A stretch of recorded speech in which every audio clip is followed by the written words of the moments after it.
Matthew, thank you so much for joining us on the program. I'm going to go through some of the reasons why you are pretty much a specialist on this issue in a moment. Give us first a general impression about what do you think Russia might have that other countries don't? Because Azerbaijan and Armenia have not really been ready to heed any international calls for a ceasefire, but now it appears they're about to start talking in Moscow. What is Russia offering here? Yeah, and thanks so much for having me with you. And it's always an honor to have a conversation with you.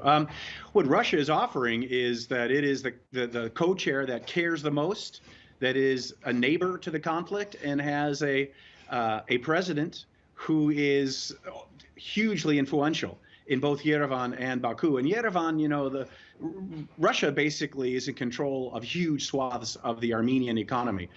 But in Baku, President Aliyev has been very careful to have a good, constructive working relationship with President Putin. And you know, President Putin cares way more about this conflict than either President Trump or President Macron. So he's got the presence, Putin does, and he's got the national interests in seeing this conflict go in a certain way.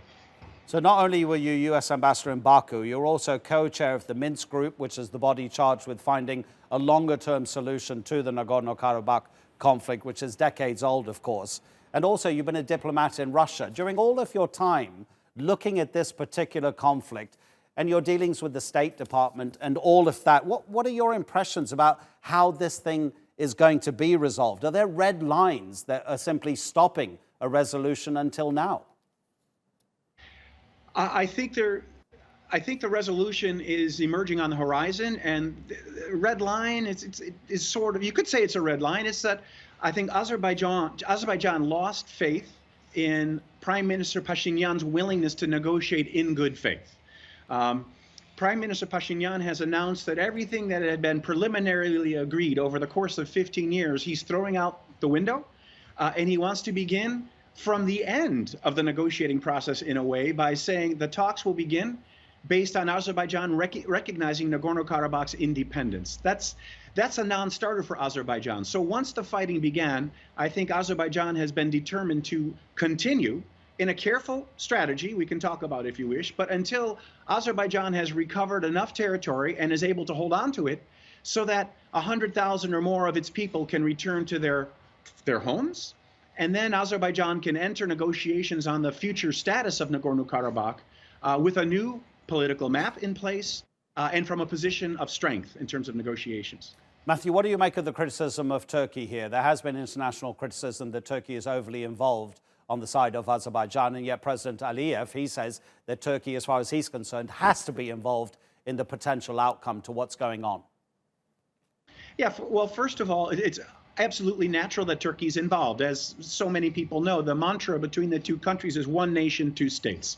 In the past, Turkey's involvement had been largely sort of the same as rhetoric as we're hearing from Europe and from the United States and Russia. Stop the fighting and go back to negotiations. What's different this time, Turkey has said, we are going to provide Azerbaijan whatever support it needs.